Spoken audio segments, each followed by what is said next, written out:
Dober večer. Lepo pozdravljeni na 5. predavanju v okviru ciklusa javnih predavanj Govori FF.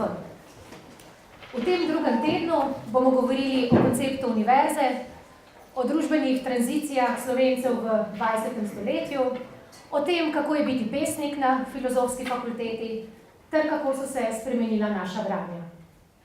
Danes pa je z nami profesor dr. Mladen Dolar. Naslov njegovega predavanja se glasi o vlogi univerze.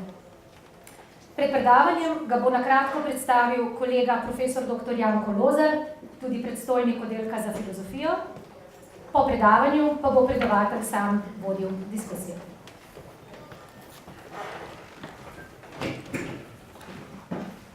Mladen Dolar je redni profesor za filozofijo in znanstveni svetnik, od leta 1982 zaposlen kot predavatelj na oddelku za filozofijo Filozofske fakultete v Ljubljani. Področja njegovega raziskovanja so nemška klasična filozofija, strukturalizem, teoretska psihoanaliza in filozofija ali teorija umetnosti. Vslej je bil mentor 5 mladim raziskovalcem, tudi je bil mentor pri 17 uspešno zaključenih doktoratih. Skupaj s Slavom Žižkom in Rastkom Močnikom je bil soustanovitelj Društva za teoretsko psihoanalizo. Študijsko se je izpopolnjeval v Parizu in v Londonu. Leto dni je delal kot raziskovalec na Kulturwissenschaftliches Institut v Esnu. 3 leta je bil svetovalec mentor na Jan van Eyck akademiji v Maastrichtu. Od leta 2013 gostujoči profesor na University of Chicago. Od leta 2015 pa profesor na European Graduate School v Švici. Poleg tega je predaval na številnih univerzah v ZDA in v Evropi. Mladen Dolar je doslej objavil več kot 150 znanstvenih člankov in 12 znanstvenih monografij, ki uživajo vedno večjo mednarodno pozornost in veljavo, tudi s številnimi prevodi v tuje jezike. Med njegovimi knjižnimi publikacijami v tujini velja posebej izpostaviti A Voice and Nothing More, Glas in nič drugega, pri MIT 2006, ta knjiga je prevedena že v 8 jezikov. In drugo delo Opera's Second Death, Druga smrt opere, skupaj s Slavom Žižkom pri Routledgeu 20. Njegova nova knjiga The Riskiest Moment, najbolj tvegani trenutek, bo v kratkem išla pri Duke University Press. Plodna in prodorna filozofska misel Mladena Dolarja črpa je lani iz bogate dediščine heglovske, strukturalistične in psihoanalitične vednosti, ki med drugim tudi prepričljivo posega na področje glasbene, literarne in filmske umetnosti. V filozofski misli Mladena Dolarja so vedno znova in vsakič nekoliko drugače na prepih in preizkušnjo postavljeni substancialnost subjekta, vednosti in oblasti, ti trije nerazvezljivo povezani osnovni gradniki življenjskega sveta. In na presečišču vednosti, subjekta in oblasti v negovanju svobode stoji tudi in predvsem univerza. Tako da današnje predavanje, če ponovim, Mladen Dolarja nosi naslov o vlogi univerze. Hvala. Hvala, Janko. Se slišimo, najprej ta ozvočenje deluje. Ne deluje.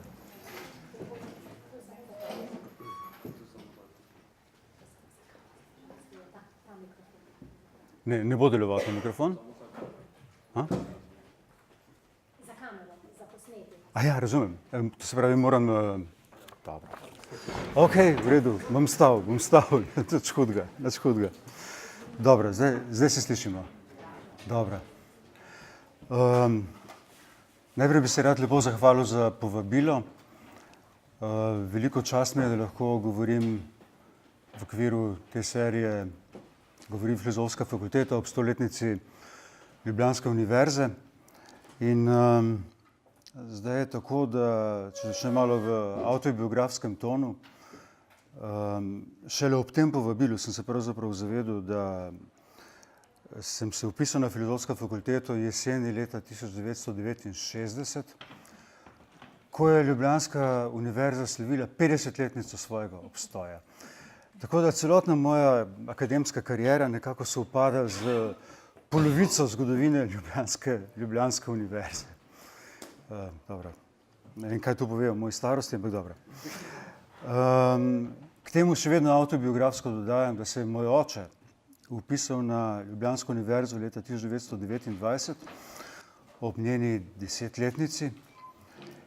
Vpisal se je na slavistiko in tam je poslušal te slavite profesorje, utemeljitelje slavistike, slovenistike, Frana Ramovša, Franceta Kidriča, Rajka Nahtigalja in Ivana Prijatelja.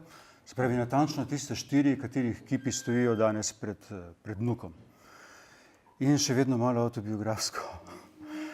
Dodajam, da se je moja teta, njegova starejša sestra Lidunka, vpisala na Ljubljansko univerzo ob 5-letnici njene ustanovitve in je bila ena prvih žensk, ki je doktorirala na Ljubljanski univerzi iz geologije in bila predvojna asistentka na geologiji. Dobro, zdaj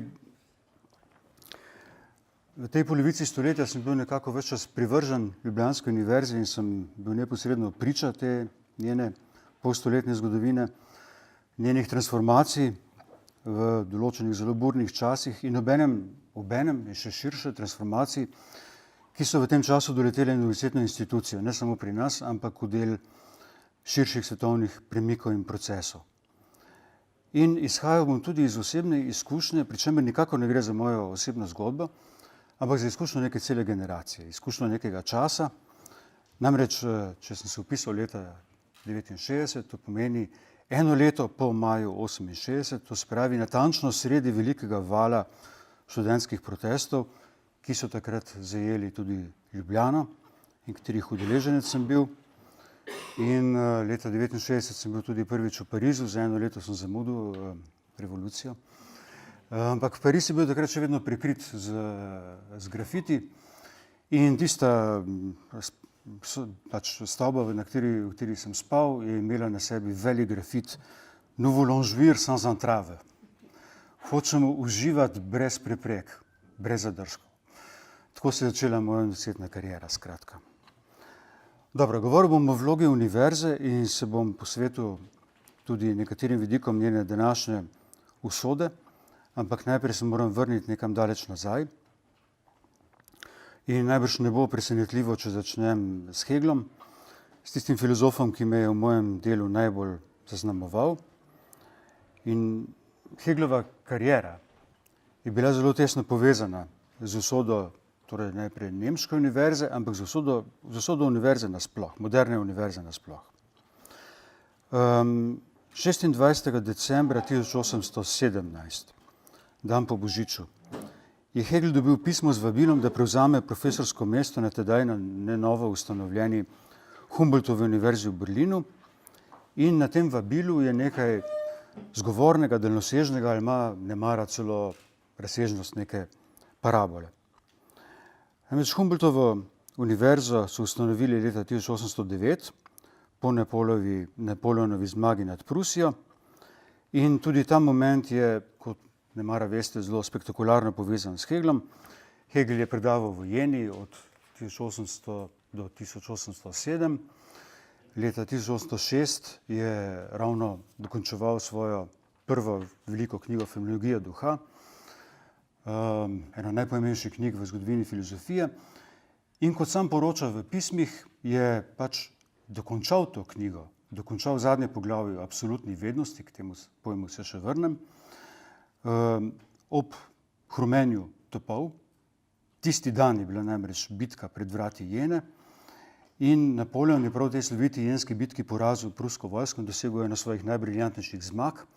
In še danes je eden od najveličastnejših mostov preko Sene sredi Pariza, se imenuje Le Pont d'Jena, jenski most. In torej Hegel je končal zadnje poglavje fenomenologije z naslovom Absolutna vednost, ob izteku te bitke in naslednjega jutra je odprl okno in kaj je zagledal? Zagledal je Napoleona, ki je skozi mestna vrata stopil v Jeno na belem konju, v obhod. kot pravi Hegel, videl sem cesarja, to dušo sveta, diese Welt Seele, se pravi, duša sveta jahajoča na belem konju. In to je eden velikih ikoničnih momentov evropske zgodovine, ko sta si iz oči stala Napoleon in Hegel, eden največjih filozofov v zgodovini, ki je pravkar zaključil eno najpomembnejših filozofskih knjig, se pravi Cesar in absolutna vednost. Si je mogoče zamisliti kaj bolj spektakularnega. Pred časom sem bil v Vieni in sem skušal najti to hišo, ki ne obstaja več. Porušili so okoli leta 1900. Tam so zdaj eni zelo neugledni smetnjaki.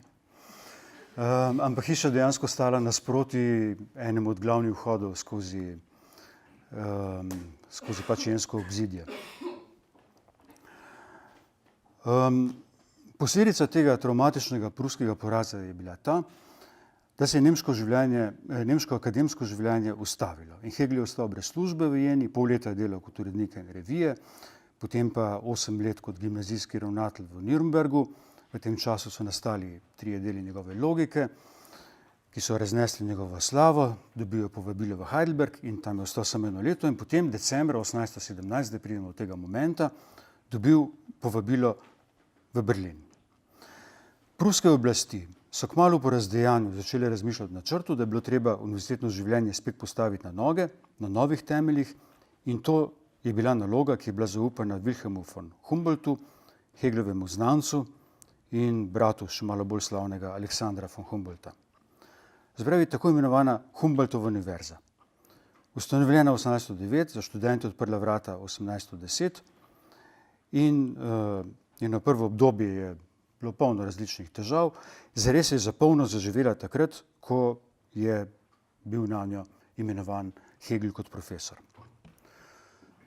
Dobro, kaj je bil koncept Humboldtove univerze? In to je tista točka, od katere moramo začeti premišljati, kaj je z univerzo danes. In citiral bom Terryja Pinkarda, ki je Hegelov biograf, interpret, prevajalec, ki pravi najbolj strnjeno takole. Študijski cilji so bili osredotočeni na uveljavljanje Bildung. Bildung je ta težko prevedljiva malo nemška beseda, pomeni umika, vzgoja, oblikovanje. Pravi Bildung samodoločujočega samooblikovanja, ki ga notranji motivira ljubezen do učenja in izobraževanja, ki naj bi študente pripravila od tega, da bi postali polnokrvni moderni državljani polnokrvne moderne države. Da bi to dosegla, je univerza morala utelesiti enotnost poučevanja in raziskovanja. To sta 2 veliki gesli Humboldtove univerze, ki boste vztrajali kot vodili za tako rekoč vse moderne univerze vse do današnjih dni. Univerza je bila tako organizirana okoli vodila, da naj bi bila Wissenschaft, totaliteta vseh znanstvenih disciplin, svoj lastni namen. Da je potem takem akademska svoboda največje važnosti in da je namen univerze, da študente učijo profesori, ki naj jim podajo najnovejše stanje vednosti, to, čemur se danes reče state of the art, na podlagi raziskovanja, katerega akterji so.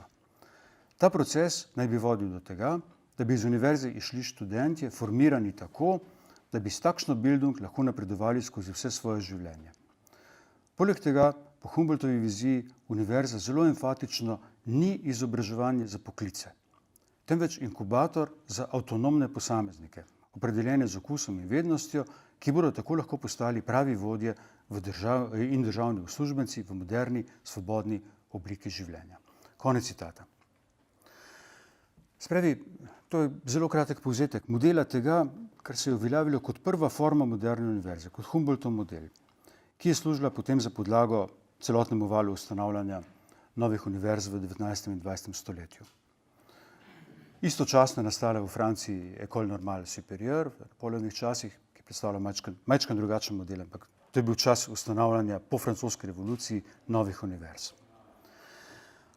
No, ta model se je očitno razlikoval od častitljive srednjeveške tradicije, znotraj katere so bile ustanovljene prve univerze in veliko sedanjih najuglednejših evropskih univerz s ponosom kaže na te svoje srednjeveške korenine in na tradicijo, ki je dolga veliko stoletij. Bologna, Oxford, Cambridge, Sorbona, Salamanca, Heidelberg, Uppsala, Praga, Krakov in še veliko drugih. V srednjem veku je nastalo približno 70 univerz v Evropi. In to dolgo in častitljivo izročilo je bilo za mnoge obenem tudi ovira na poti k moderni univerzi, ker so se morali ravno spopadati svojo ukoreninjenost v tradiciji, predvsem v tem, kar je opredeljevalo srednjeveške univerze, namreč naslonitvi na avtoritete in na religijo. Na rituale, za vsem, kar jih je primerjalo na predmoderne čase. Na to, kar se je v srednjeveških časih, čemur se na hitro reklo, Aristoteles Dixit. Če je tako rekel Aristotel, potem održalo. Vednost je morala biti podprta z avtoriteto. In v takšnem predmodernem okviru je bila filozofija najpogosteje postavljena v vlogo, ki se je reklo ancila teologije, služabnica teologije. In sam Hegel je 30 let predtem v Tübingenu študiral natanko v takem okviru in bil z njim skrajno nezadovoljen. No, v Humboldtovi viziji z enim zavzemanjem za Wissenschaft kot totaliteto vsej vednosti, s centralnim pojmom Bildung, pa je bila filozofija poklicana, da prevzame osrednjo vodilno vlogo, spravi vlogo tiste vede, ki lahko oskrbi enotnost vsem drugim. In kdo bi lahko bil bolj poklican za takšno poslanstvo kot Hegel, ki je zastavil vseobsegajoč sistem filozofskih znanosti, napisal enciklopedijo filozofskih znanosti, najprej poslednjo pravo enciklopedijo, ne takšno, ki je napisana po abecedi, in ki je filozofsko utemeljil sam pojem Bildung. Prva poteza tega modela je geslo o vednosti zaradi vednosti same, vednosti, ki je sama sebi namen. In dodajam samo kot fusnoto, da to geslo o vednosti zaradi vednosti je nastalo nekako istočasno kot geslo lar pour lar, umetnost zaradi umetnosti, umetnost, ki ne služi samo sami sebi, ničemur drugemu. In sporednica je na nek način upadljiva, ker prvi, ki je uporabil to geslo, je bil Victor Cousin, Hegelov francoski prijatelj in pristaš, ki je uvajal Hegelovo filozofijo v Francijo, in ob tem se mogoče pač spomniti na sistemsko teorijo Lumana in tako naprej, se pravi avtonomizacijo posameznih sfer, ki postanejo zalog modernosti, pokazatelj modernosti in ki so po svojem habitusu morajo služiti predvsem svojemu lastnemu inherentnemu telusu. Se pravi, zgolj avtoriteta same vednosti je tisto, kar naj vodi sleherno poučevanje in raziskovanje, ne več naslonitev na tradicijo, religijo, priznane avtoritete, Biblijo, karkoli. Kritični terja lastno avtonomijo in to ne le v razmerju do tradiranih avtoritet, ampak tudi v razmerju do zahtev države, družbe, družbenih potreb, ekonomije in trga. Vednost vzpostavlja svoja lastna inherentna merila in se ne more pokoravati ničemur drugemu, nobeni zunanji prisili, nobenemu drugemu interesu. To je prvi ideal Humboldtove univerze. Drugič, ta model terja tesno zvezo, še več združitev poučevanja in raziskovanja. Univerza ne sme biti mesto transmisije vednosti, neke vednosti, ki je že tu, ki je že uveljavljena, ampak ki jo samo treba posredovati. Če naj bo vednost zares vednost, se mora nenehno razvijati, napredovati, nikoli se ne more zadovoljiti z doseženim. Se pravi, kaj je vednost? Vednost je samo preseganje vednosti. Vednost pomeni napredovanje vednosti. In v besedni igri, ki jo omogoča nemščina, je veljalo, da je Wissenschaft, da Wissenschaft pomeni das Wissen, das Wissenschaft. Torej, znanost je vednost, ki poraja vednost. In od tod sledi potem povezava poučevanja in raziskovanja, ne samo to, ampak tudi povezava med profesorji in študenti, ki skupaj tvorijo skupnost v službi vednosti. In veličina profesorja ni v njegovi avtoriteti posestnika vednosti, temveč prej v njegovi ponižnosti v služenju razvoju vednosti. Tretja poteza. Univerza naj bo tesno povezana s pojmom Bildung. Se pravi, bistveno je, da ne gre nikoli samo za prenašanje vednosti, tudi ne samo za njen razvoj, ampak ta proces vednosti obenem oblikuje neodvisne osebnosti, avtonomijo kritičnega duha, avtonomno subjektivnost v procesu nekega permanentnega samooblikovanja. Da torej ne more biti nikakršne delitve na vzgojo in izobraževanje, če spomnite socialističnih časov, so bile različne ideološke bitke okoli tega, ampak lahko gre samo eno z roko v roki, eno z drugim. Ni enega brez drugega. Se pravi, dobra izobrazba terja in proizvaja avtonomne osebnosti in samo take bodo lahko prevzele svojo vlogo v moderni državi. In četrtič, če namen univerze ni v tem, da bi proizvajala kadre za družbene potrebe, za državne službe, za potrebe ekonomije in trga, pa je to sledenje vednosti zaradi vednosti same obenem temelji na neki tihi podmeni, da bodo prav izobraženci, ki bodo sledili samo avtonomnim ciljem, nazadnje lahko najbolje opravili tiste naloge, ki jih terjajo moderni časi. Da torej obstoji nekakšna prestabilirana harmonija med inherentnimi zahtevami vednosti, razvojem avtonomne osebnosti na eni strani in družbenimi potrebami na drugi. Tako da bodo tisti, ki so deležni avtonomne izobrazbe, bolje zadostili vsem družbenim funkcijam, kot če bi se univerza vnaprej ozirala na neposredne zahteve in izkušala zadovoljiti in svoje cilje podrediti zunanjim potrebam. Nevidna roka ne trga, ampak duha, naj bi poskrbela za to srečno ujemanje. Dobro, takšna je bila univerza po svoji idealni zasnovi. Sliši se predobro, da je bilo res. Humboldtova univerza z vsemi svojimi visokimi zahtevami nikoli ni bila dejansko uveljavljena, realizirana v skladu s tem programom. Ampak na tako univerzo je bil Hegel torej povabljen, da izpolni njeno poslanstvo. Profesorsko mesto na njej je zavzel oktobra 1818, pred skoraj natanko 200 leti, in dodajam natanko v letu Marksovega rojstva. In to je bil kraj, kjer bo dosegel vrhunec svoje slave, kjer bo 13 let kasneje, novembra 1831, umrl. In v tem momentu, v tem srečanju je nekaj ikoničnega. Na prvi pogled sicer manj anekdotično slikovitega kot soočenje Hegla in Napoleona na belem konju, ampak konceptualno bolj spektakularnega, namreč zadnji metafizik se sreča s prvo moderno univerzo. Zadnji metafizik postane prvi profesor. Spravi, to je ta historični moment. Dobro. K temu se vrnem kasneje, zdaj naredim en ekskurs. Če preskočimo natanko 150 let in se ustavimo v Parizu po študentskem revolju maja 1968, Jacques Lacan, in najbrž tudi ne more biti nepričakovano, da bom omenil Lacana, je bil tedaj na vrhuncu svoje slave in v letu 1969-70 je imel sloviti seminar L'envers de la psychanalyse, hrbtna stran psihoanalize, imate tudi v slovenskem prevodu. In spet anekdotično, svoj študij sem začel očitno natančno v času, ko je Lacan začel ta seminar. In pač ta seminar je padel v nek razburkani čas po majskih dogodkih in je podal neko kritično reakcijo na nje, njihovo refleksijo. S tem se ne bom podrobneje ukvarjal, ampak za tukajšnji namen je ta seminar zanimiv zaradi dveh stvari. Najprej zaradi uvedbe pojma univerzitetni diskurs.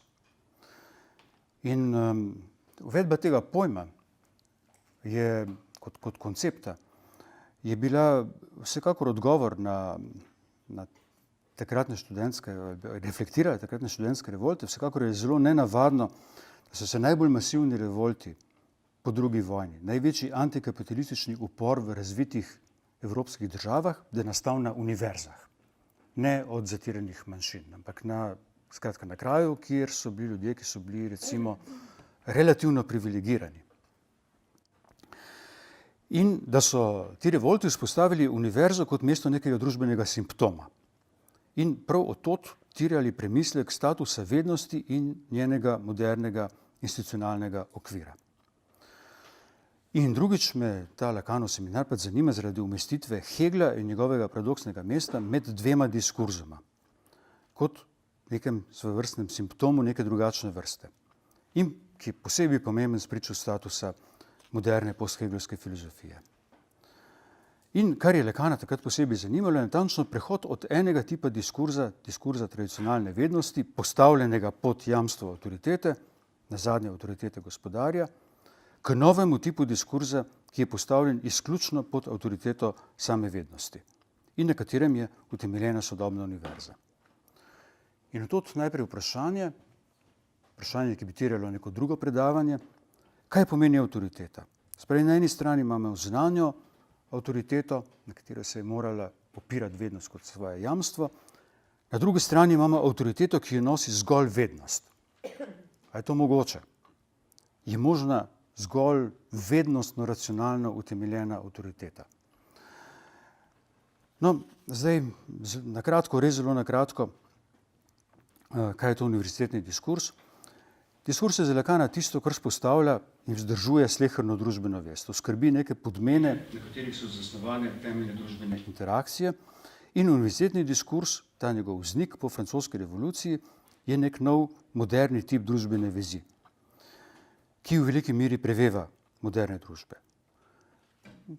Nasledki tega so vira v znanost, v napredek, v naslanjanje na objektivno vednost kot na nekaj, kar nam daje jamstvo, vladavina ekspertov, potem veliko kasneje.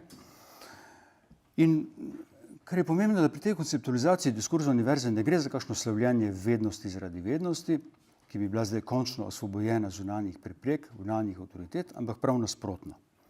Kritična ost je v tem, kako je po zmagi razsvetljenstva, ki je slonelo na emancipatorični razsežnosti vednosti, to je bilo glavno razsvetljensko orožje, kako je ta zmagoviti pohod vednosti, zmaga razsvetljenstva, proizvajal nove in nove oblike gospodstva, prav pod plaščem progresa znanosti, objektivnosti in splošne izobrazbe. In pri tem nikakor ne gre samo za Lacana, pač njegova teorija je formalizirana in svojimi sredstvi miri na določen kompleks, recimo tega, kar je Althusser z nekim drugim pristopom poimenoval, postavil tezo, da je šolski aparat postal poglavitni ideološki aparat moderne dobe. Z obveznim šolstvom in tako naprej, se pravi, da se implementacija ideologije dogaja dan danes natanko skozi proces izobraževanja. Althusserjev tekst notabene je o ideologiji iz leta 1970, iz natanko istega časa. In dalje, recimo, je tu Foucaultova kritična analiza dediščine razsvetljenstva, vseh načinov, kako se je njena emancipatorična obljuba pretvorila v novo disciplinarno družbo in kako se je vednost upisala v okvire tega, kar bo imenoval biopolitika, in nasploh imamo tu njegove zelo številne refleksije, savoir pouvoir, o prepletenosti, vozlu, zvezi, inherentni zvezi vednosti in oblasti. To je centralno torišče njegovega dela. In spet Foucaultovo predavanje Red diskurza je iz decembra 1970, se pravi iz natančno istega časa. V istem trenutku, historičnem trenutku po majskih revoltih, je bilo treba prvič resno konceptualizirati, kaj to pomeni univerza in pogledati nazaj do tega preloma, ki ga je pomenila Humboldtova univerza. Vsi trije, Lacan, Althusser in Foucault, so svoje refleksije razvijali torej v natanko istem času. Vsi trije so mirili na to širše stanje, diagnozo nekega širšega stanja vednosti od začetka moderne do tiste točke, do te točke takrat, pred 50 leti, ko je ta paradigma zašla v krizo.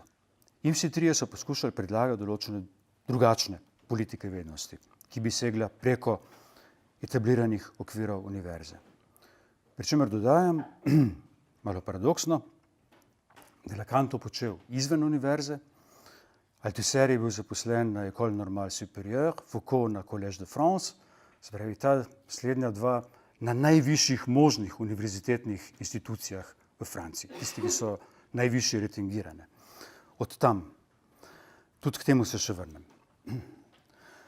Zdaj, še en moment bom ostal pri tej spregi Hegla in Lacana, oziroma o tem, kar ima Lacan tam zapovedati o položaju Hegla in njegovem posebnem položaju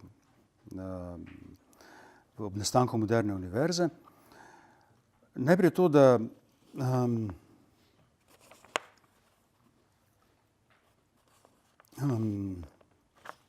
sama ideja diskurza gospodarja, sama ideja teorije štirih diskurzov, s katero se ne bom ukvarjal, izhaja iz določene interpretacije Heglovega dialektike gospodarja in hlapca. In najpreprosteje rečeno, Hegel nam z dialektiko gospodarja in hlapca ponuja nek model, ki omogoča misliti, kako preidemo od fizične premoči, od mirjanja moči v boju za življenje in smrt, k simbolni dominaciji, k oblasti simbolnega, kjer je gospodar zveden na simbolne forme gospodstva, na zadnji na znak, na to, kar bo imenoval označevalec gospodar. Kot pravi nekje, na kratko citiram, pripraviti ljudi do tega, da bi delali, je še težje, kot če bi delal sam, če bi to res moral narediti. Gospodar tega nikoli ne počne, gospodar da znamenje in vsi začnejo teči. Spravi, To je moč simbolnega. Dovolj je znamenje in vsi začnejo teči. Mislim, to, da bi ljudje pripravili do tega, da bodo delali, težko bo. Spravi, dominacija je odvisna od znaka, od njegove učinkovitosti, ne od premoči, in problem gospodstva je natančno v tem, da se nikoli ne uklanjamo večji moči. Ta problem se začne takrat, ko nismo več uklenjeni in smo se pripravljeni podrediti v prostovoljnem suženjstvu. Citiram La servitude volontaire, citiram La Boétie, seveda iz leta 1550, te njegove slovite razprave o prostovoljnem suženjstvu, ki je ena od momentov, ki so inaugurirali moderno dobo. In po Lacanu je Hegel zadnji predstavnik diskurza gospodarja. Citiram, pravi, Hegelov diskurs je diskurs gospodarja, ki sloni na nadomestitvi gospodarja z državo, po dolgi poti Bildung, kulture, da bi na koncu prišli do absolutne vednosti. Spravi, po tem branju imamo pri Hegelu natanko zdrs od samega pojma gospodarja, simbolnega pojma gospodstva, do države. Pot Bildung je dolgi proces oblikovanja vzgoje, ki vodi od prisilne podložnosti gospodarju do svobodno izbrane podložnosti državi kot utelešenju uma. In Hegel je bil pač pogosto označen ravno kot pruski državni filozof.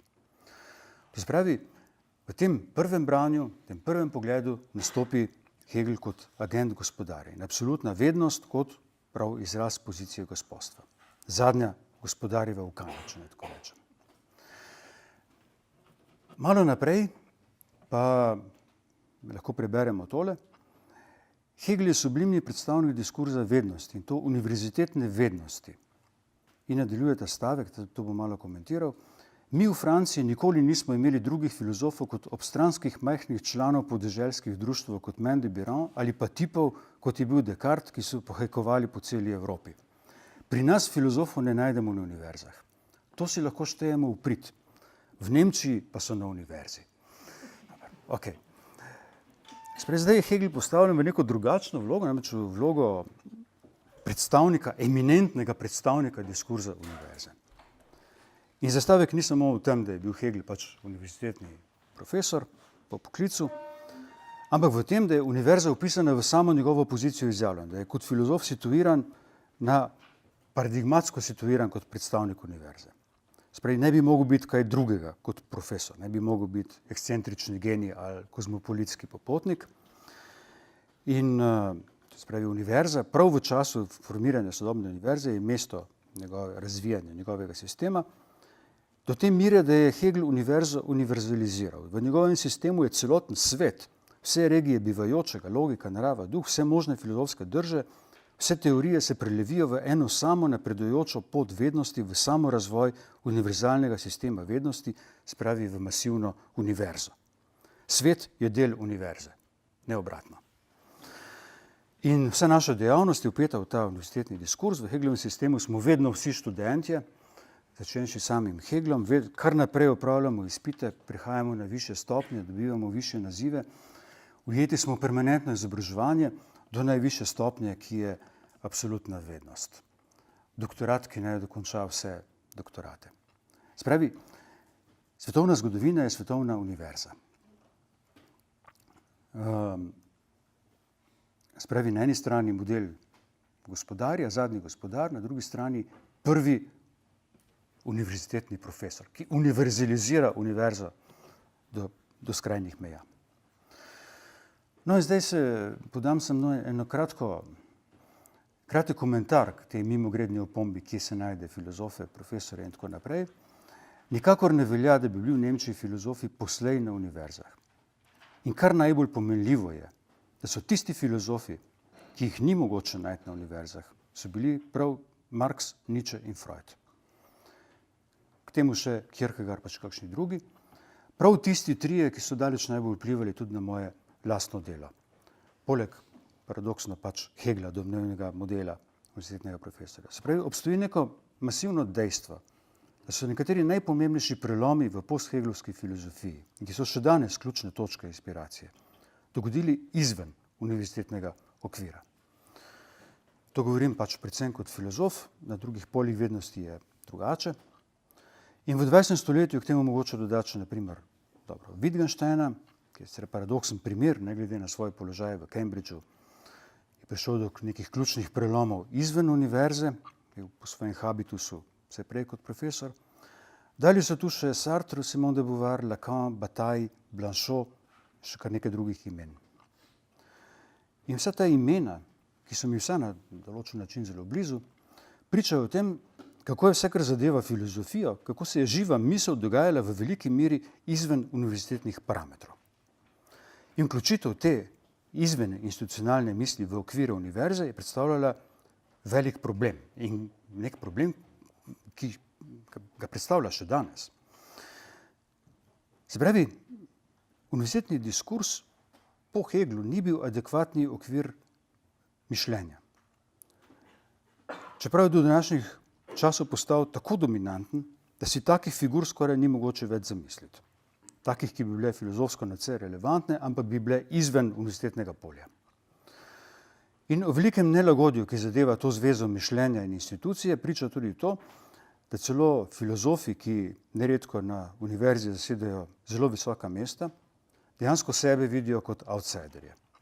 In da tako nastopajo tudi v očeh javnosti. Kot da bi k bontonu uglednega univerzitetnega profesorja, predvsem v Franciji, spadalo tudi to, da univerzo predstavlja kot neko opresivno institucijo, ki duši duha in ki ji sam nikakor po srcu ne pripada. Ampak se predstavljajo se kot underground borci, gverilci sredi univerze. Ker so si sam nadeli varovalno barvo, kot se malo sposodili identiteto, tako kot pritiče ilegalcem. In tukaj pomislimo na Althusserja, na Foucaulta, na Derridaja, na Deleuza, na Badiouja.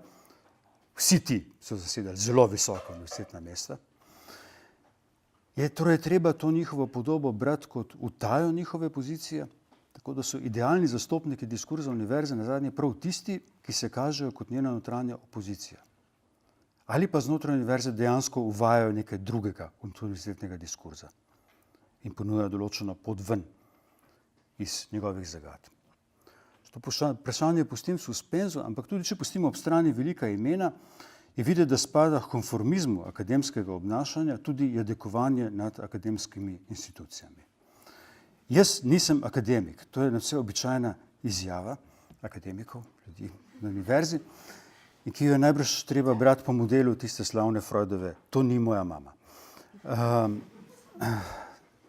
Se pravi, obstoji nevarnost tega, da so najbolj prilagojeni tisti, ki najbolj jadikujejo. Zdaj, dejansko se ne ena, ne druga vloga, kmalu končam ta diskurs o Heglu, ki mi je pač očitno pri srcu, ne morem drugače, ne ena, ne druga vloga, niti gospodarja, niti profesorja se Heglu niti najmanj ne prilegata. Če že zelo daleč pogledamo historični razvoj, hitro vidimo, da niti država, niti univerza v svojem posledičnem razvoju nikakor nista sledili heglovskim stopinjam. Hegelijansko kot državna filozofija, hegelijanstvo kot model univerzitetne vednosti sta bolj kot da bi bila vzor zadobila status neke fantazme, ne samo fantazme, neke nočne more ali nekega horror šova. Tako da so se drugačni modeli politike in vednosti izpostavili prav zoper Hegla in v eksplicitni kritiki Hegla. Heglov duh, ki se je kazal zdaj kot zagrobni gospodar, zdaj kot profesor, je služil kot svarilo, ne kot vzor. Očitno je prevladujoča liberalna politična teorija v svojih predpostavkah glede narave države in politike na nasprotnem koncu od Hegla. In potreben je bil zelo velik polet domišljije, salto mortale, da je lahko kdo v zmagovitem pohodu liberalne demokracije ugledal nič manj kot heglovski konec zgodovine, kot je to storil v sloviti knjigi Francis Fukuyama. In že najbolj površni pogled na postheglovsko zgodovino filozofije nam pokaže, da se je ta vse skozi razumela kot slovo od Hegla, pot ven iz heglovske zablode. Naj šlo za marksistično, ničejansko različico, za celotno analitično tradicijo, za fenomenologijo, heideggerijanstvo, do strukturalizma, poststrukturalizma, postmodernizma. Spravi geslo o koncu metafizike, ki so ga vse te različne tradicije delile, to geslo je vselej v najbolj neposrednem smislu pomenilo slovo od poslednjega in najbolj razvpitega metafizika. In če je bil potreben kakšen posebno nazorni dokaz o nevzdržni naravi te Heglove pozicije, je bila pri roki absolutna vednost. In sama omemba teh besed je bila dovolj za neko obsodbo. In prav absolutna vednost je videti kot neka neuralgična točka, ki stoji v preseku obojega in ki je morala izpasti kot simptom, da se je lahko uveljavil moderni diskurs univerze. Nekdo, ki kot nalogo mišljenja vidi absolutno vednost, ne mora biti moderni univerzitetni profesor. Hegel, ki je inauguriral moderno univerzo s svojim prihodom na Humboldtovo univerzo leta 18, je natanko tisto, kar je moralo na določen način izpasti, da bi se lahko vzpostavila tradicija univerze kot moderne družbene vezi. In zato se je vredno in nujno vračati Hegelu kot temu simptomu, če hočemo primeriti usodo sodobne filozofije, sodobne univerze. In od moja lastna zavezanost Hegelovi filozofiji. Dobro, zdaj prihajam končno k današnjim časom.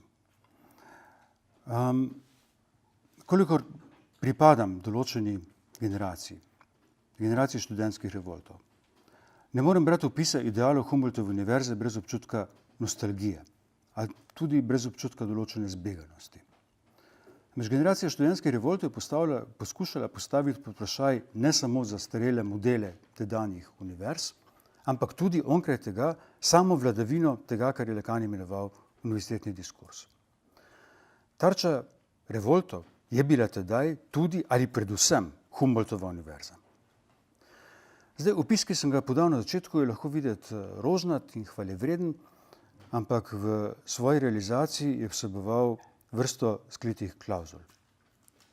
Prvič, razvoj vednosti, ki ima svoje upravičenje le v sebi, je potihoma slonel na novih oblikah dominacije, toliko bolj skritih, kolikor so se prikrivale pod formo objektivne vednosti in znanosti. Revolt je bil ravno upirjen proti skrivnim oblikam gospodstva, ki so tvorile ozadje moderne univerze, vse od njenih Humboldtovih začetkov, in znotraj same univerze, če to lahko najbolj neposredno kazalo v figuri profesorja z velikim P, ki je pod ogrinjalom ponižnega služabnika avtoritete vednosti si prisvajal avtoriteto njenega gospodarja. Tako da so bile moderne univerze obenem prepletene z kvazi feudalnimi hierarhijami, ki so se reproducirale pod izveskom sledenja čisti znanosti. Univerza ima še vedno te insignije. Mislim, vedno moram malo zadrževati, da ne bi se smejal, kadar vidim našemljenost ob podelitvi doktoratov. Spravi, s to našemljenost univerza pač sporoča, da ni od tega časa in ni od tega sveta, da so pač dekani, rektori, tako kot sodniki in duhovniki, pač v togah, morajo prevzeti neke insignije predmodernih časov. Univerza kaže na svoje predmoderni pedigre.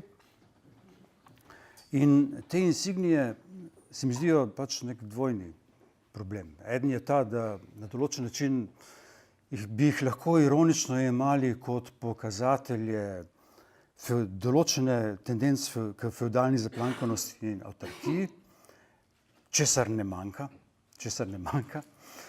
Ampak po drugi strani je veliko bolj zaskrbljujoče nekaj drugega, namreč, da so te insignije prej izraz samo površinski relikt nečesa, česar že davno ni več, in čemu univerza s prazno gesto izkazuje samo nanjo privrženost. In po eni strani je zaskrbljujoča ta nevarnost feudalne avtarkije in tako naprej, ampak še bolj zaskrbljujoče je ravno to, da so ti feudalne insignije samo zunanje znamenje nekega procesa, ki je popolnoma drug, namreč vključenosti univerze v sodobne tokove tehnološkega informacijskega napredovanja in njenega streženja neposrednim potrebam. In mogoče bi bilo ravno v teh anahronih ritualih videti neko ost, kjer bi univerza lahko našla neko mesto za svoj odpor. Da je namreč njen posel v tem, da postavlja ravno standarde vednosti drugačne od zahtev pač takega drugačnega napredovanja, zahteve, ki bi se zmogle postaviti nasproti duhu časa. Skratka, dvojnost je v teh insignijah. Če bi jih univerza vzela zares, bi bilo nemara lahko zelo dobro. Sam jemlje jih pač kot klovnarija. Zdaj, Lyotard je po maju 68, da izrabim jaz tole, da popijem malo vode.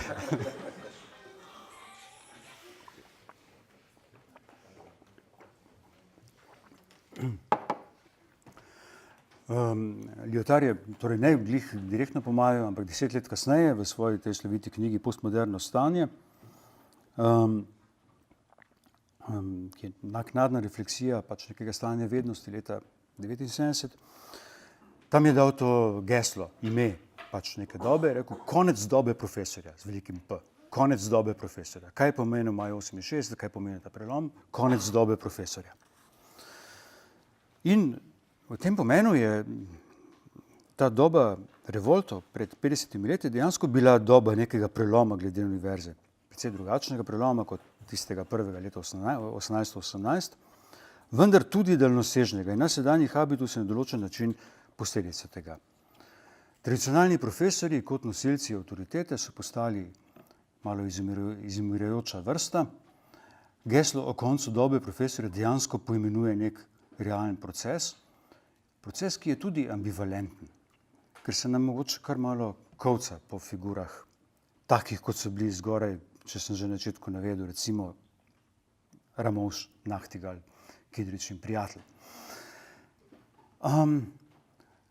Druga točka, tarča kritike takrat je bila natančno akademska vednost. Se pravi, če to prevedemo v termine Humboldtove univerze, natančno vednost zaradi vednosti. Se pravi, to geslo je bilo videti, da pač ščiti, proizvaja neko odcepljeno akademsko sfero, jo ščiti, ki je odrezana od naglo spreminjajočega se modernega sveta, da postavlja neko sfero, ki se zapira pred interesi in antagonizmi vroče socialne realnosti. In geslo je bilo tedaj, univerza ni slonokoščeni stolp, ne bi smela biti slonokoščeni stolp. In zahteva revoltov je bila natančno integracija univerz v sodobne družbene procese. Tretjič, nadaljna skrita klauzula Humboldtovega modela je bil njegov elitizem. Tiha predpostavka tega, čemur se je v Heglovih časih reklo Gelehrten Republik. Republika vedočih, skupnost učenjakov, očitno namenjena razsvetljeni manjšini, rezervirana za majhen del družbe, za izbrance, poklicane, domnevno najsposobnejši, ki bodo skozi univerzitetno izobrazbo, Bildung, poklicani za to, da v družbi zasedajo neke vodilne položaje. In proti temu so se postavile široke zahteve po demokratizaciji univerze in predvsem za svoboden dostop do vseh ravni univerzitetne izobrazbe s posebno skrbjo za deprivilegirane. In četrtič, vrstile so se zahteve po tem, da bi bilo treba na univerzi vključiti subverzivno vednost, tisto vednost, ki dotlej ni imela mesta v vzvišenih sferah akademsko pripoznanega in v tem času, recimo v času revoltov v Parizu, sta to najbolj utelešala marksizem in psihoanaliza. Temu so kasneje sledile še cela vrsta drugih področij, ženske študije, feministična teorija, študije spolov, queer theory, postkolonialne študije in druge. In psihoanaliza je bila dejansko prvič vključena na univerzo v Vincennu, na Paris, torej na tisto univerzo, ki je nastala prav kot posledica zahtev majskega revolta. In pri tem je šlo tudi nasploh za uvedenje političnih razsežnosti, nasproti tej geslu vednost zaradi vednosti, za uvedenje političnih razsežnosti in implikacij vednosti, tiste vednosti, ki se v Humboldtovem modelu predstavlja kot nedolžno, brez vsake zveze z politiko. In pri nas je bila situacija seveda specifična, drugačna. Marksizem je bil takrat vladajoča ideologija, bil je vsiljen okvir in znotraj tega je bila političnost vednosti celo predpisana. Nasproti temu pa se je po eni strani terjalo takrat vključitev novih svetovnih miselnih tokov, ki so bili takrat velikokrat označeni kot meščanski. V filozofiji od Heideggera preko Frankfurtske šole do strukturalizma analitične filozofije in po drugi strani se je nasproti marksistični ideologiji tiralo prav povratek k Marksu. Se pravi, kot prvemu inherentnemu viru kritike takšne ideologije. In pri tem mogoče dodajam, da če zdaj ob vsem govorjenju o zgodovini Ljubljanske univerze, mogoče treba vendarle zoper poenostavljeno nazajšnje enačenje. Poudariti, da je bila Ljubljanska univerza tudi včasih največjih ideoloških pritiskov, da je vendarle ohranjala digniteto kritičnega duha. Žal ne brez drsov, brez kakšnih zablod, kompromisov in tako naprej. Tudi ne vsa, ampak presenetljivo veliko. In dalje, da je bila tedaj v živem stiku z dogajanji na Zahodu. Popolnoma drugače kot v drugih socialističnih državah.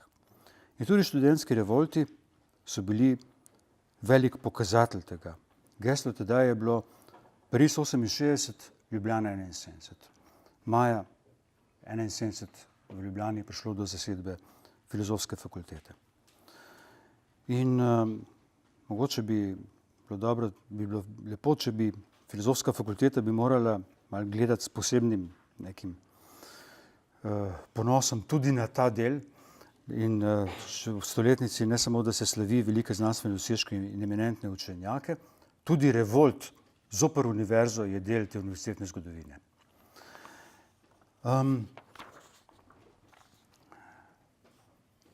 Zdaj, če so bile to nakratko povzete, schematizirano, še mnoge druge, dalo bi se drugače postopati, če so bile to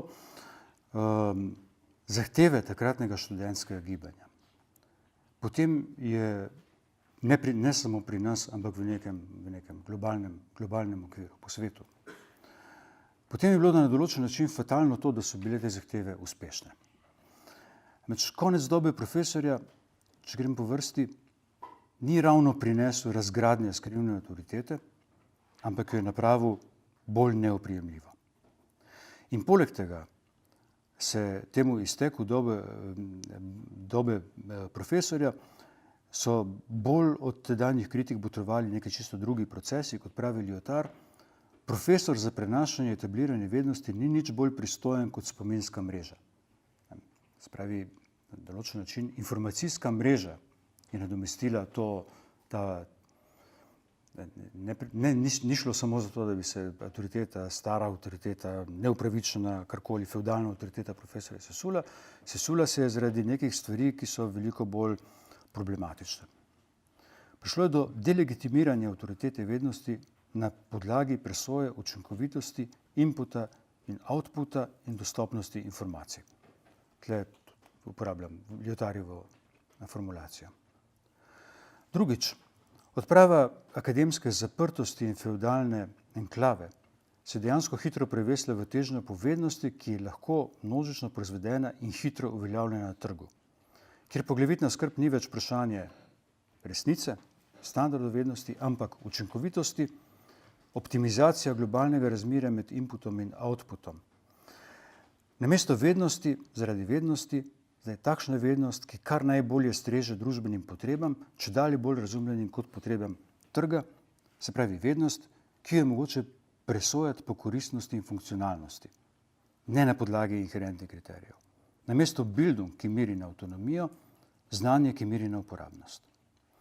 In tudi univerza je sama čedalje bolj postala, predvsem na Zahodu, ekonomsko podjetje, stvar profitabilnosti. Pred leti je bil sloviti škandal z oddelkom za filozofijo na Middlesexu, ki so ga razpustili. Zakaj so ga razpustili? Ne zato, ker je bil neprofitabilen. Bil je profitabilen, ampak namesto tega so uvedli menedžersko šolo, ki bo še bolj profitabilna, ki bo povečala profite. Pa je bil eden najbolj uglednih oddelkov filozofskih pač v nekem mednarodnem prostoru. In ta domnevno prestabilirana harmonija med avtonomijo vednosti in družbeno koristnostjo se je prelevila v vsiljeno prilagoditev in domnevna srečna zveza v prisilno poroko. Tretjič, demokratizacija univerz je privedla do masifikacije študija v zadnjih desetletjih in to z vso ambivalenco tega procesa.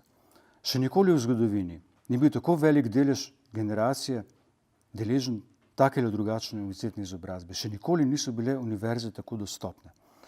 V času leta 1969, ko sem se sam upisal na Ljubljansko univerzo je do univerze dospelo 10-20% neke generacije, danes v Sloveniji 60-70, prej 70%.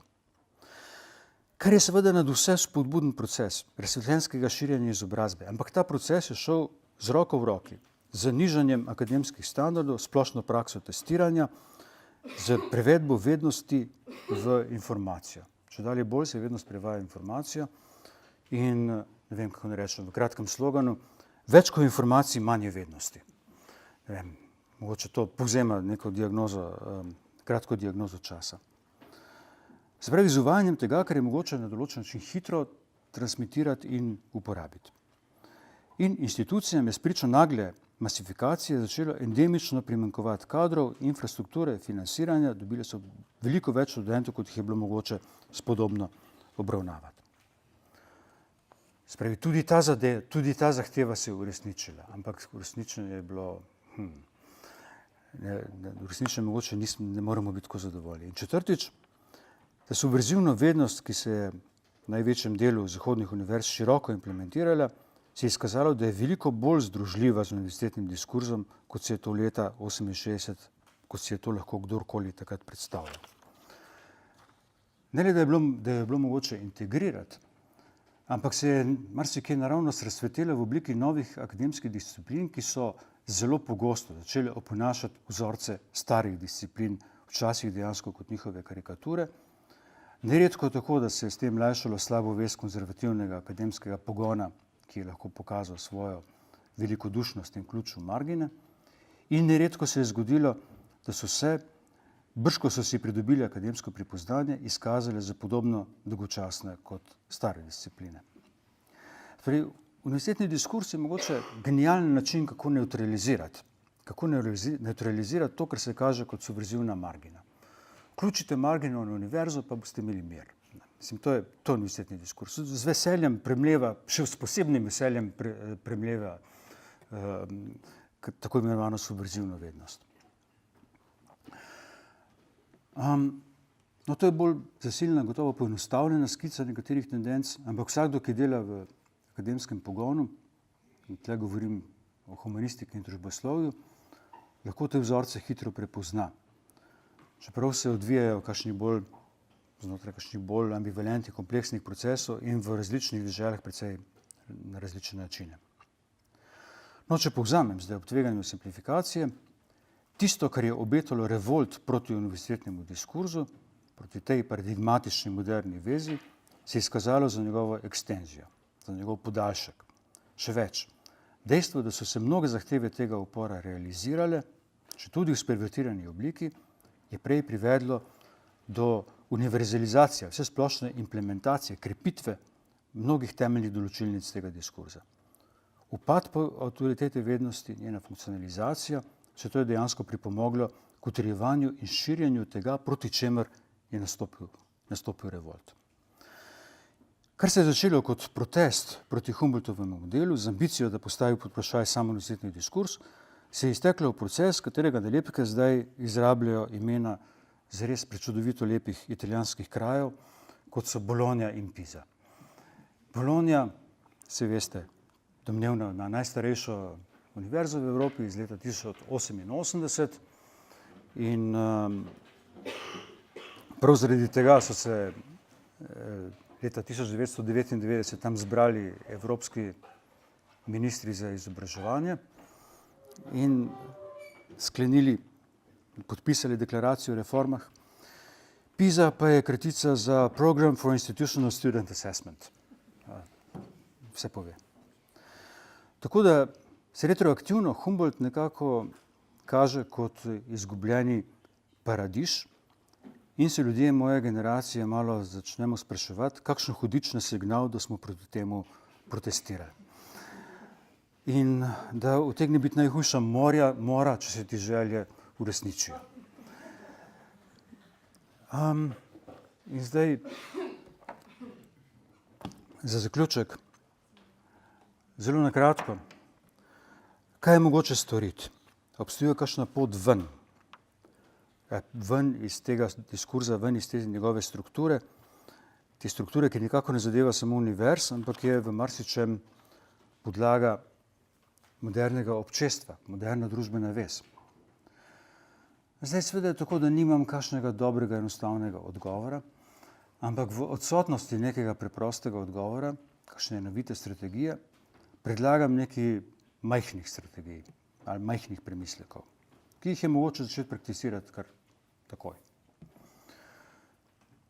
Kot prvo, mogoče bi se bilo pa dobro nasloniti nazaj na osnovna vodila Humboldtovega modela v vsej njegovi naivnosti, zavedajoč se njegove naivnosti, se pravi postopati naivno in vzpostaviti z njim določeno taktično zavezništvo.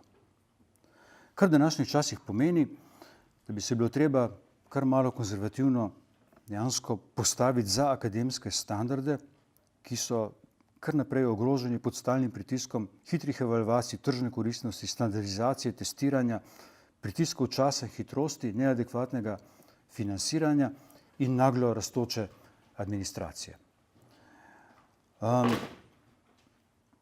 Vse veste, da kdorkoli piše projekte za financiranje pri Arsu, v filozofiji je to še posebej endemično. Na koncu moramo priti do tega, da to mora pa služiti razvoju turizma ali vinogradništva ali nečesa, ker to vprašanje vednosti zaradi vednosti, ki služi sami sebi, ki je nekoristna, slabo bomo prišli skozi.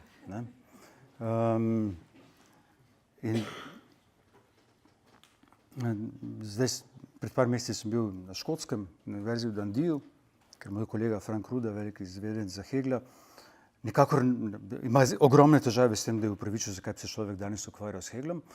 Ima pa kolega, ki se ukvarja z Tay Bridge disaster. Namreč v Dundeeju se je leta 1879 prišlo do slavne nesreče, ker je se je zrušil most pod težo enega vlaka in ta nesreča je potem proizvedla veliko in v umetnosti in v filozofiji, Vlater Benjamin piše o tem, proizvedla pač veliko nekih odmevov. No, kolega, ki se pa ukvarja s tem, takoj dobi financiranje. To je krasna stvar, to se da razstave, da se iti po šolah, prezentirati, to zadeva lokalno vednost, lokalno skupnost, Tay Bridge tam pred Dundeejem. Vidite, o čem govorim. Mislim, čim imamo nekaj, kar je slikovito in takoj uporabno in kar zadeva lokalne potrebe, to bo visoko retingirano. Mogoče pa ni slaba strategija, če se naravnost in naivno zavzamemo za vednost, za nekoristnost vednosti. Za nekoristnost vednosti. V času tega splošnega pritiska koristnosti za strateško neupoštevanje socialne funkcije vednosti. Seveda vsi vemo, da ima vednost socialno funkcijo, da je treba o tem veliko razmišljati, na določen način plediram za to naivno, zavestno naivnost v vračanju k temu, kar je videti najbolj naivnega na Humboldtovem modelu. In konec koncev, to govorim kot filozof in vsa zgodovina filozofije priča o tem, da je prav pogum, da sledimo lastni misli in njeni logiki proizvedu družbene učinke in transformacije. Veliko bolj kot kalkulacija za neposredno družbeno koristjo, uporabnostjo in funkcijo. Vzemite Descartesa, ki je razmišljal v tisti svoji majhni sobci in si hotel samo glede ene stvari priti na jasno. Najbolj vpliven filozof sploh v zgodovini. Hočem reči, če sledimo misli, bo ta misel imela družbene konsekvence. Če sledimo temu, da se najprej sprašujemo, kaj so družbene konsekvence, pol se bojim, da jih ne bo. Drugič, mislim, da bi se morali postaviti po robu na različne načine ritualom evalvacije. Ritualom evalvacije, ki še dalje bolj temeljijo pač na rejtingih, impact faktorjih, štetju citatov, citation index, zbiranje točk za habilitacije, promocije, za raziskovalne projekte, za sredstva. Spravi, če dalje bolj je tja do karikature pomembno, kje je kaj objavljeno, kot da bi se kdorkoli vprašal, kaj je objavljeno, in ugotavljati vrednost nečesa po inherentnih merilih vednosti je zamudno in nikogar več ne zanima. In dobro, malo velikokrat je bilo rečeno, da večina filozofov v zgodovini, tudi v nedavni zgodovini, po današnjih habilitacijskih postopkih ne bi dobilo nazivov. In to velja celo za empirične znanstvenike. Ne vem, veste, kaj je Higgsov bozon? Ne? Peter Higgs je recimo eden, ki je izjavil, da če bi moral po današnjih kriterijih zaprositi za financiranje za svojo raziskavo, leta 1964 je to bilo, danes jih ne bi dobil. Ampak to je takrat privedlo do enega najpomembnejših odkritij v atomski fiziki. In dalje, če dalje bolj mora biti objavljeno v angleščini, sicer bomo veliko slabše odnesli, ne glede na kvaliteto dela, ne glede na pomembnost spoznanj, ker za filozofijo vsaj toliko, da moderna filozofija je imela 3 materne jezike, nemščino, francoščino in angleščino, in redukcija na enega od teh gotovo ni napredek. V knjigi o evalvaciji, ki jo je pred kratkim uredila Barbara Cassin v francoščini, Derrière les grilles, lahko najdemo celo predlog, da je mogoče procese evalvacije primerjati z modelom bonitetnih agencij. Ali so nemara celo nastali na podlagi modela bonitetnih agencij. Se veste, Standard & Poor's, Fitch, Moody's. Ne? In vsakdo, ki dela v humanistiki, dobro ve, da so kriteriji, ki jih nalaga evalvacija, malo relevantni, da ti vendarle upravljajo akademski svet proti volji vseh in prav kakor bonitetne agencije niso znali zaznati recimo katastrofalne krize, tudi ti kriteriji ne zmorejo zaznati nekatastrofne dosežkov. Se mi zdi, da so postavljeni tako, da tega ne morejo videti. Tretja majhna strategija, govorimo o različnih, zelo divergentnih strategijah, kjer govorim mogoče spet predvsem kot filozof, je v tem, da poskušamo seči po nečem, kar je znotraj univerzitetnega diskurza, kar se znotraj univerzitetnega diskurza kaže kot nemogoče. Tukaj sem izpostavil recimo Hegelovo absolutno vednost kot neko takšno nemogočo točko, neko točko neke častitljive modrosti, absolutna vednost sploh ni modrost, prav nekaj nasprotnega, ampak kot neko ekstremno zahtevo mišljenja, ki seže onkraj konsenza in sprejetih parametrov. Se pravi, hkrati z obrambo akademskih standardov si treba prizadevati za tiste točke, ki sežejo preko ustaljenih potihoma predpostavljenih akademskih manir in uzanc, proti konsenzu in proti neutralizaciji vednosti, ki jo tako pogosto uveljavljajo prav sprejete akademske navade. Se pravi, seč k tistemu, kar bi lahko na novo angažiralo simbolno učinkovitost vednosti, ki se univerza tako pogosto, najpogosteje trudi deaktivirati. In če sem navedel te 3 velike figure neakademske vednosti, Marxa, Nietzscheja in Freuda, pa še nekaj drugih, so kljub svoji nehegelovski, celo antihegelovski naravnanosti proizvedli in še proizvajajo učinke, ki jih univerzitetni diskurs ne more prav dobro premleti.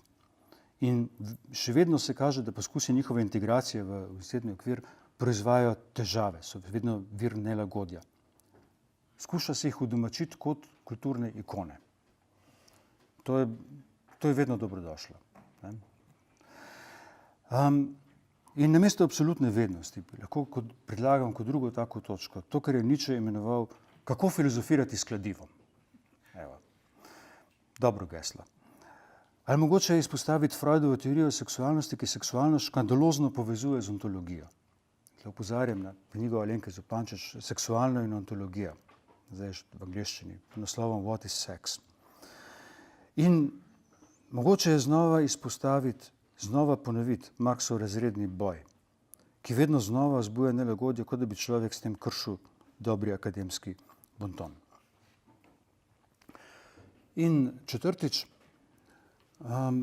zdi se mi, da si je treba prizadevati za povezave, ki segajo preko akademskih okvirov, za delovanje in objave, ki se ne ozirajo na akademske hierarhije, na insignije, na evalvacije, za poskuse kolektivnega razmišljanja onkraj zadanih pregrad med institucijami, disciplinami, deželami, institucionalnimi in neinstitucionalnimi praksami, ki bi merile na intervencije v neko družbeno tkivo, v teoretske inovacije, ki bi ohranile to svobodo in avtonomijo. Se lahko seveda držale standardov vednosti, ampak neodvisno od teh standardov, ki jih predpisuje sam akademski okvir. Sam poskušam biti del tovrstnih povezav onkraj univerze, izven univerze, ne glede na univerzo. Poznam kar nekaj skupin, ki delujejo na ta način. omenjam dansko skupino Center za divjo analizo, ki lahko ponuja en model tega, kar zveni malo kot utopična skupnost, ampak je to strategija, ki jo je mogoče prakticirati takoj. In ne mara bo dejavnost, ki se ne ozira na univerzitetni okvir. Za univerzo lahko naredila več kot samo sama prizadevanja znotraj univerze. Ampak eno in drugo se ne izključuje.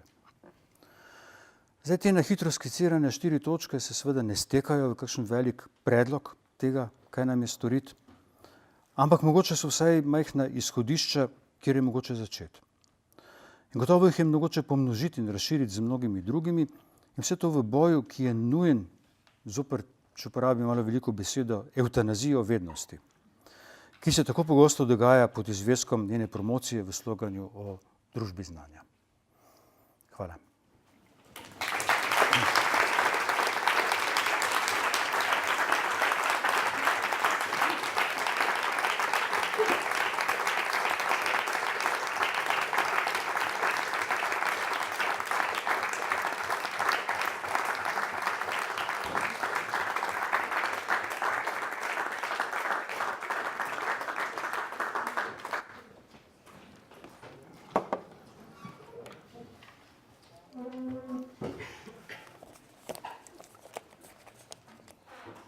Seveda so dobrodošle vprašanja, pripombe, sugestije. Saša. Malo bolj pojasniš razliko med vednostjo in informacijo, ki se upravlja, recimo Wikipedijo, namestil, ali pa to, kar mediji pravijo, stroka pravi. Stroka pravi.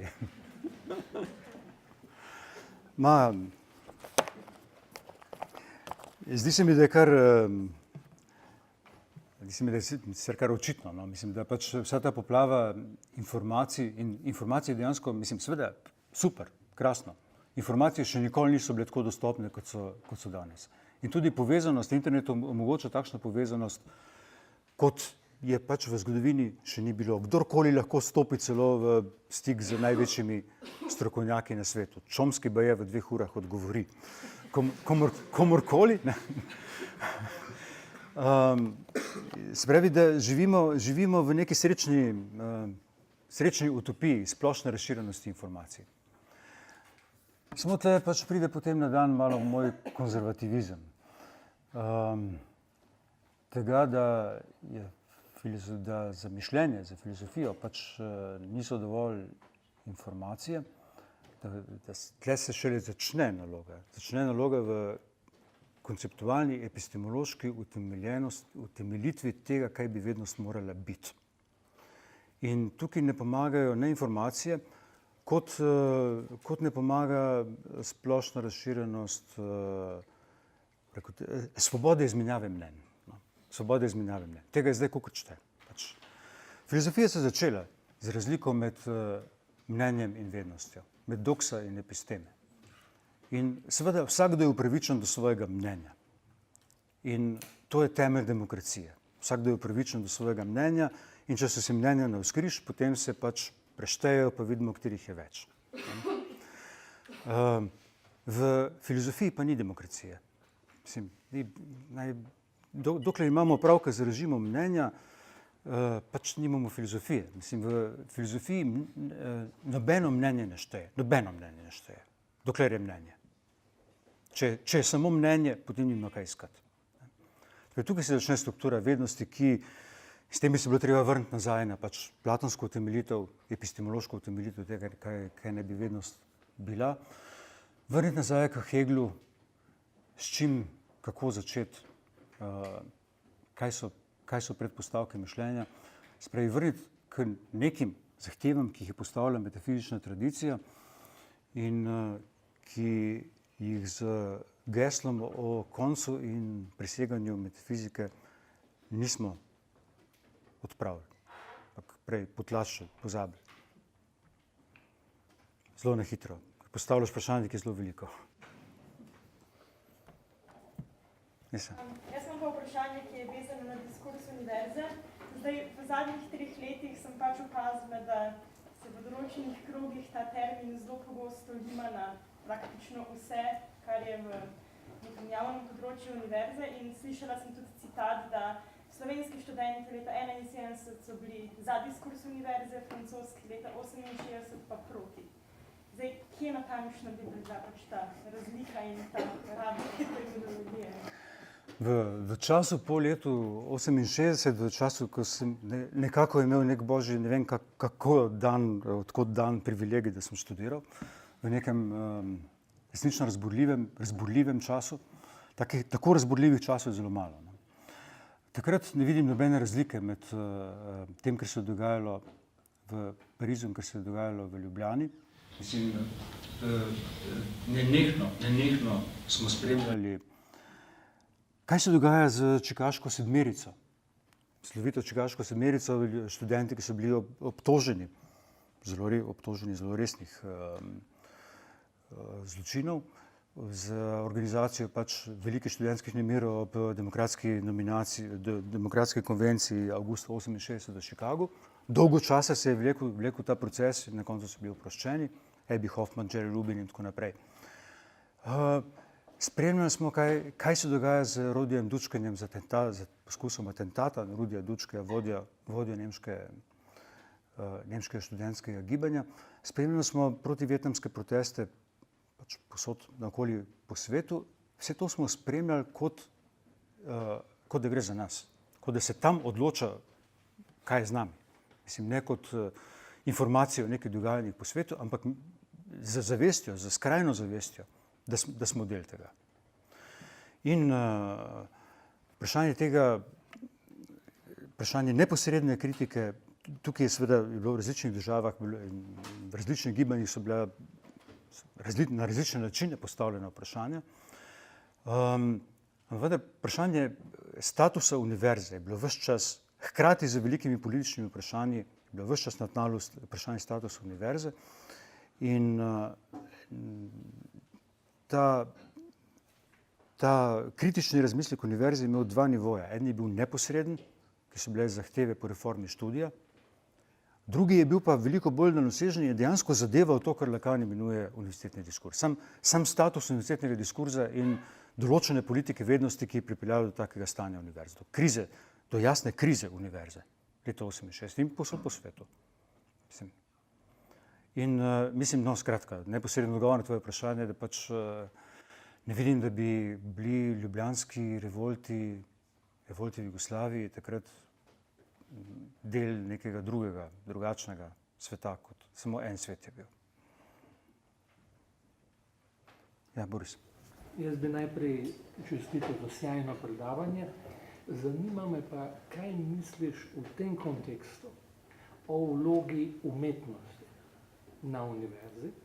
To pa še posebej z ozirom na Hegla, na njegova predavanja o estetiki, ki so najboljši učbenik umetnosti vseh časov, kjer pa Hegel izreče strašen stavek, poguben za umetnost, da se človeško koleno nikoli več ne bo upognilo pred umetniškimi deli.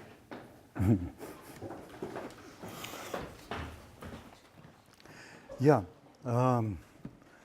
zopet bi rabil še eno predavanje, da bi govoril o tem.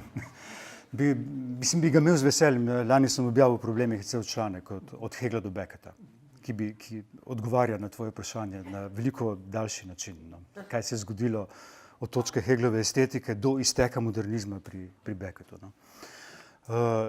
Najkrajše rečeno, paradoks Heglove estetike je, mislim, to je resnično velik paradoks. Heglova estetika je prva estetika. Dobro, ime si je izmislil Baumgarten 50 let prej, pač takrat je prvič prišlo do recimo res prvega poskusa neke sistematične estetike, ampak resnična estetika, prva estetika, ki sistematično z tako ambicijo, da zajame in teoretsko vse umetnostne zvrsti in konceptualno celoten razvoj zgodovine umetnosti, to je prva estetika. Prva je Heglova. Ampak obenem je tudi zadnja. Ker Hegel pač tam, kot je znano, razglasi konec umetnosti. Se pravi, estetika je mrtvorojeno dete. In to, da je mrtvorojeno dete, se vleče že, to je njena usoda zadnjih 200 let. Vedno, Rancière ima to slovito knjigo le malez dan estetik, spravi nelagodje v estetiki. Ne moremo o estetiki govoriti brez nelagodja. Samega pojma se drži nelagodja. In Hegel dejansko, da je paradoks še večji, napiše to svojo estetiko, postavi prvič, napiše ga v času, ko se umetnost pravzaprav prvič postavi kot avtonomno področje. In tukaj sem govoril nakratko, mimogrede, o l'art pour l'art. Geslo l'art pour l'art je bilo možno šele takrat, 1819. Šele takrat je bilo možno postaviti umetnost ne služi ničemur drugemu, nobenim drugim potrebam, nobenim drugim oziram. Če služi drugim oziram, potem pač ni umetnost. Zdaj, takrat, ko umetnost postane sami sebi namen in da je to dovolj, da je samo to je umetnost. In ko se dejansko vzpostavi kot avtonomna družbena sfera, takrat je umetnosti konc. To je paradoks Hegelove estetike. Ja. Kar ne pomeni, da se ne dela več umetnosti, ampak da tudi umetnost živi svoje zagrobno življenje. Živi življenje, kjer nenehno predeluje konec umetnosti, ker sam konec umetnosti postane njen poglavitni objekt. Mislim, to je Agambenovo branje tega gesla o koncu. Modernizem je to. Sam konec umetnosti postane objekt umetnosti. Pač. Marko. Hvala za krasno predavanje. Zaradi kakšnih takih izkušenj, ki jih imam sam, sem vedno bolj skeptičen in fatalističen glede idej o izboljševanju inštitucije, kot je univerza, in te 4 točke na koncu, ki si jih dal, to je v bistvu cel program. To niso še mehne točke. Da se opravičujem, ker moram to dejstvo razkrivati. Vsaj za me je to že zadost. Če to 4 stvari naredimo, smo že vse naredili. In zdaj z pozicije ne avtonomne vednosti, ampak recimo institucionalne avtoritete, pa udobja, in mi to predstavljamo, vsaj nekateri med nami, absolutno. Lahko to naredimo jutri. Ampak če pogledamo vso tole zgodovino, pa še temu kaj dodamo, v resnici vidimo eno stvar, da v resnici vsi ti poskusi, koliko jih je bilo spodbudnih, takih idealističnih, nikoli niso imeli množičnega značaja ali pa še drugače. Vedno se je to dogajalo zunaj. Renesančne akademije so bile zunaj. Na drugem koncu, velike filozofi 20. stoletja so bili zunaj. Ne vsi, ampak mnogi zelo pomembni. In če pogledamo von Humboldta, je to pravzaprav izjema, ki se že v naslednjem trenutku sprevrže v pravilo. Če pogledamo, kaj se je zgodilo potem s to Wissenschaft ravno, nemško znanostjo v 19. stoletju, v kaj se je sprevrgla kot institucionalna znanost, ravno v tem pogledu. Tako da, mogoče, in še leto 68, smo res prepričani, da ni bila univerza takrat kot kraj dogajanja, pa kot tarča, bolj simptom enih širših družbenih dogajanj, ki so bila locirana na univerzo, ki so bila upirjena zoper univerzo kot upor. Ampak vsi ti, ki so bili udeleženi tega, niso imeli v mislih, recimo, preobrazbe, recimo, nekih intelektualnih konceptov ali pa institucionalne vednosti. Ni imela tega v mislih in ni imela tega načrta. Ne pravim, da se je za to vizijo lovilo. Šlo je za nekaj širšega, kolikor je bilo množično, kolikor je bilo kolektivno. Tako da, mislim, to je zdaj tako žalostno razglabljanje, ki v bistvu podira tiste 4 bličke, ki si jih na koncu postavil. Tukaj jaz sem prvi, ki bi bil tako in naredimo nekaj. Ampak v resnici sem prepričan, da v resnici je problem banalen v tem pogledu, da institucije vednosti, ravno kolikor je institucija, ni mogoče izboljšati. In izboljšave so vedno zunaj. No, glej, nekako se seveda strinjam, dobro razumem to, kar praviš, in jasno je, da nas vse, ki smo toliko časa znotraj te institucije, tudi preveva fatalizem. Sam ne vem, mislim, izpostavil sem Marxa, Nietzsche in Freuda, mislim, pač kot res paradigmatske primere vednosti, ki je nastala izven univerzitetnih okvirov, ki še vedno ne gre dobro v univerzitetne okvire, še vedno povzroča probleme in ki lahko služi kot nek vir inspiracije. In v tem pomenu ja, če bi bila možna to vrstna gesta, če je možno to vrstno gesto ponoviti, kot so naredili na zelo različne načine ti trije, bi bilo to vsekakor emancipatorno in odrešilno. Samo tam sem napisal še en stavek, da si danes česa takega pravzaprav sploh niti zamisliti ne moremo, da ta vsesplošna pervazivnost univerzitetnega diskurza, velikost pogona univerzitetnega diskurza je postala tako velika, ne, da danes ne vem za nobenega filozofa, ki bi deloval izven institucionalnih okvirov, ki bi recimo na ta način relevantnega, ne, gotovo so razni cranks, vse sorte, ne, ampak ki bi recimo pač pomenil referenco za neko celotno polje vednosti in ne bi bil del univerze. Mislim, zadnja dva velika takšna sta bila Sartre in Lacan. Da so se vsi morali sklicevati, vsi so, za vse sta predstavljali parametre mišljenja, ali kritično, ali strinjajoč se, kakorkoli, no, ampak na nek način vsi so se morali do tega opredeliti. Danes ne vidim niti ene take figure. Mislim, na nek način je ta univerzitetni diskurs s tem, da je pohrustal vse margine in vse poskuse upora, ne, integriral. Kot sem rekel, če hočeš subverzivno vednost neutralizirati, samo vključijo na univerzo. Pa bodo imeli svoj oddelek, pa se bodo začeli fajtati z drugimi oddelki, pa za sredstva, pa bodo začeli ugotavljati kot, ne vem, gender studies ali queer studies, kateri je bolj ta prav, ne, pa kako oni drugi so pa izdajalci. No. Mislim, kot se pogosto pač v Ameriki je tega zelo veliko. Še bolj cutthroat so te nove discipline kot stare. Recimo.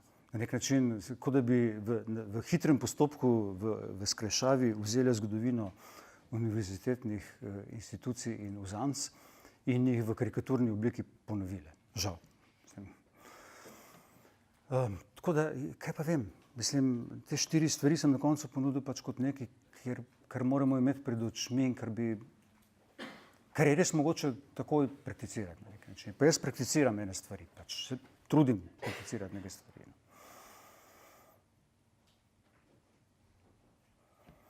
Nisa, še enkrat. Sam navežem na pač to Lacana pa univerziteti pa na univerzo, ampak ni vseh teh seminarjev Lacan v bistvu predajal na univerzi študentom filozofije na povabilo Althuserja. Ne. Lacan je bil prvi 10 let na Hôpital de Sainte-Anne in takrat, ko so ga vrgli in ker ni mogel nadaljevati svojega seminarja, ko so ga vrgli iz psihoanalitične organizacije, sploh izgubil mesto, takrat mu je dejansko Althusser, nenadoma nekomu, ki je bil marginalen in je imel neko svojo skupino nekje zunaj vsega, nenadoma ga je pač Althusser, ki je delal na École Normale, mu ponudil mesto na École Normale, se pravi mesto na najbolj ugledni univerzitetni instituciji, kot začasno gostovanje. Ampak tam so ga v prvi priliki vrgli, seveda. Leta 68. Bil je par let, je bil res na École Normale kot nekem, ampak ni bil institucionalno obvezen na noben način. Takrat so mu pač, ko ni bil možnosti nadaljevati, ponudili zatočišče. Ampak kako pa to je potem podprl v bistvu, da psihoanaliza postane del univerzitetnega diskurza in univerze, ko je Miller prišel na Vincennes? No, to je, mislim, bil cela zgodovina, obstaja cela zgodovina tega, začelo se še pred Millerjem, no, mislim, z Leclercom, ki je prvi ustanovil ta oddelek. Prvič je psihoanaliza postala pač del sploh poučevanja v Franciji v Vincennu in Vincennes je bila univerza, ki so jo kot eksperimentalno ustanovili na podlagi študentskih revoltov leta 68. Leta 69 je bila ustanovljena in takrat je sploh prvič psihoanaliza prišla kot del tega. In Lacan je dejansko imel to predavanje Peut-être à Vincennes, morda pa v Vincennu se bo nadaljevalo. In v tem pravzaprav ni videl nevarnosti za psihoanalizo. Mislim, saj ni nobene, zakaj pa ne? Mislim, zakaj pa ne bi nekih tipov vednosti dejansko tudi predavali na univerzi, dokler se dejansko ne uspejo ukalupiti in imitirati vseh univerzitetnih ritualov. Sprav, samo dejstvo, da so te marginalne, subverzivne vednosti vključile v univerzo, je bila gotovo, mislim, to je ambivalenten proces. Mislim, govoril sem na eni plati, da jim s tem vzamemo ost in da pač najboljše neutraliziramo tako, da pač vse vključimo, A po drugi strani so pa seveda vse te vednosti storile neizmerno veliko dobrega za spremembo univerze od znotraj. Sprav ni oboje res na nek način.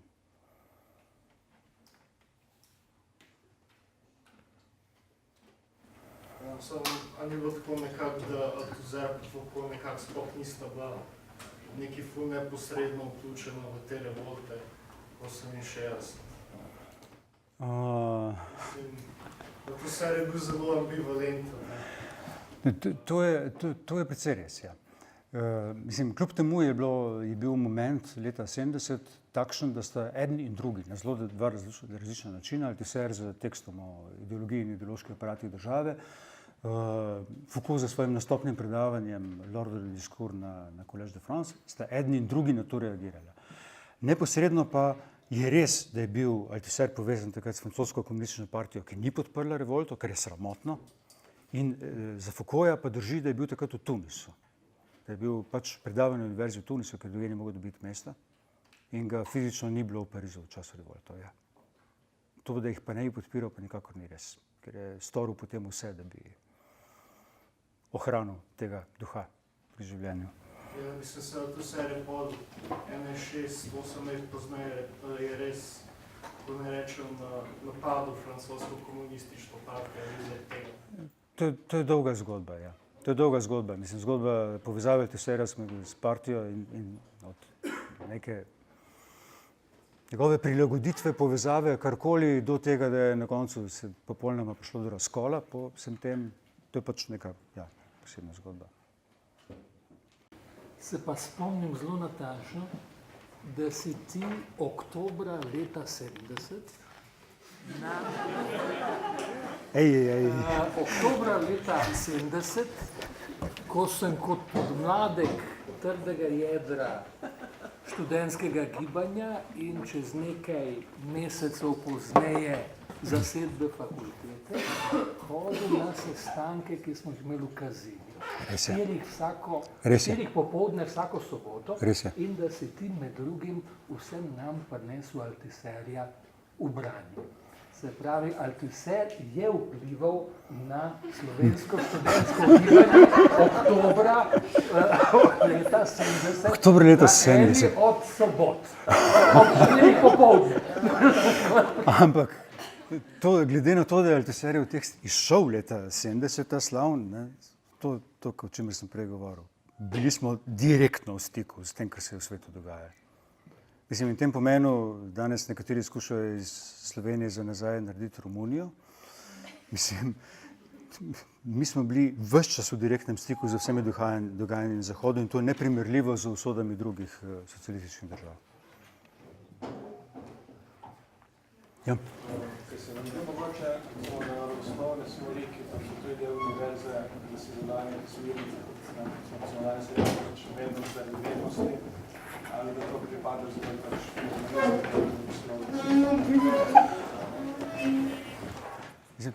Tle se postavi neko veliko, jaz sploh nisem govoril o naravoslovju, namerno sem izpustil naravoslovje, sam govorim kot pač humanist, družboslovec, filozof predvsem, o tem tipu vednosti in se dobro zavedam, da naravoslovje predstavlja drugačne probleme, zelo drugačne probleme. In nikakor ne bi želel pripadati tistemu delu humanistov in družboslovcev, ki gledajo na kolege naravoslovce kot nekoliko omejena bitja, ki se ne zavedajo, ki tam nekaj preštevajo, pa merijo, pa statistike delajo, pa se ne zavedajo čisto dobro družbenih razsežnosti svojega početja. Kar poznam naravoslovcev, jih je zelo mnogo, če ne včasih veliko bolj socialno osveščeni, kot so kakšni družboslovci. Sprav, empirično je tako, da je možno najti zelo dobre zaveznike v kritičnem mišljenju tudi na strani naravoslovja. Ne gre za privilegij, ki bi ga imeli humanisti, družboslovci, za revolt in kritično razmišljanje. Ali je možna vednost zaradi vednosti? Da se zopet najhitreje odgovoriti mogoče z Lakanom. Lakan ima 4 tipe diskurza. Od tega nobeden ni diskurs znanosti. imamo diskurs univerze, nimamo pa diskurza znanosti. Zakaj? Zato, ker univerzitetni diskurs je način, kako se znanost, znanstvene spoznanja, kako se distribuirajo, transmitirajo, posredujejo, se pravi, upnejo v družbeno vez. Sama znanost pa ima nek moment, ki dejansko sega preko tega. Se pravi, nek moment mogoče norosti, v nečesa, kar ni mogoče kar takoj upeti v tehnološki napredek ali kar.